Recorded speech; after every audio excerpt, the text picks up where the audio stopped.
کیا آپ تصور کر سکتے ہیں ایک ایسی دنیا جہاں نہ کوئی انسان تھا، نہ کوئی شہر اور نہ ہی کوئی کہانی ہے، زمین بالکل خاموش تھی۔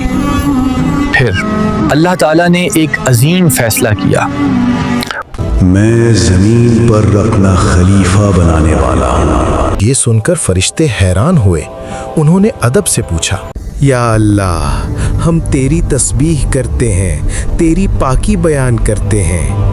کیا تو ایسی مخلوق بنائے گا جو زمین پر جھگڑا کرے گی؟ اللہ تعالیٰ کا جواب انتہائی باوقار تھا، بے شک میں وہ جانتا ہوں جو تم نہیں جانتے۔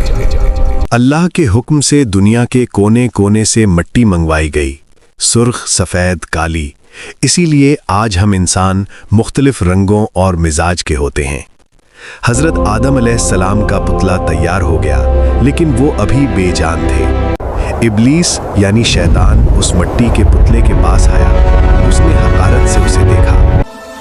پھر وہ عظیم لمحہ آیا، اللہ نے اپنی روح اس پتلے میں پھونکی اور اچانک حضرت آدم علیہ السلام نے آنکھیں کھول دی۔ پہلا انسان سانس لینے لگا۔ سبحان اللہ، اللہ کا حکم گونجا، آدم کو سجدہ کرو۔ تمام فرشتے فوراً ادب سے جھک گئے، سب جھک گئے سوائے ایک کے۔ اے ابلیس، تجھے کس چیز نے روکا؟ میں اس سے بہتر ہوں، تو نے مجھے آگ سے بنایا ہے اور اسے مٹی سے، میں مٹی کے سامنے نہیں جھکوں گا۔ یہ تھا پہلا گناہ، غرور۔ اللہ نے ابلیس کو دھتکار دیا۔ جاتے جاتے اس نے قسم کھائی، میں ان انسانوں کو راستے سے بھٹکاؤں گا، یہ تیرے شکر گزار نہیں رہیں گے۔ حضرت آدم علیہ السلام اور حضرت حوا علیہ السلام جنت میں رہنے لگے۔ اللہ نے فرمایا، تم دونوں یہاں جو چاہو کھاؤ، جہاں چاہو رہو، لیکن خبردار، اس ایک درخت کے قریب مت جانا، ورنہ نقصان اٹھاؤ گے۔ کیا تمہیں پتا ہے اللہ نے کیوں روکا؟ اگر تم یہ پھل کھا لو گے تو ہمیشہ زندہ رہو گے یا فرشتے بن جاؤ گے۔ اس نے اتنی چالاکی سے بہکایا کہ وہ بھول گئے اور پھل کھا لیا۔ پھل کھاتے ہی جنت کا لباس اتر گیا۔ انہیں فوراً غلطی کا احساس ہوا۔ ابلیس اپنی غلطی پر اکڑ گیا تھا، لیکن آدم علیہ السلام رو پڑے۔ انہوں نے فوراً پکارا، ربنا ظلمنا انفسنا، اے ہمارے رب، ہم نے اپنی جانوں پر ظلم کیا، اگر تو نے معاف نہ کیا تو ہم برباد ہو جائیں گے۔ انہوں نے فوراً پکارا۔ اللہ نے ان کی پکار سن لی، لیکن تقدیر کا فیصلہ آ چکا تھا۔ انسان کو بنایا ہی زمین کے لیے گیا تھا۔ حکم ہوا، اب تم سب زمین پر اتر جاؤ، اب وہیں تمہارا ٹھکانہ ہے اور وہیں تمہارا امتحان ہوگا۔ جنت چھوٹ گئی۔ حضرت آدم زمین پر آ گئے۔ یہاں نہ جنت کے پھل تھے، نہ وہ آرام۔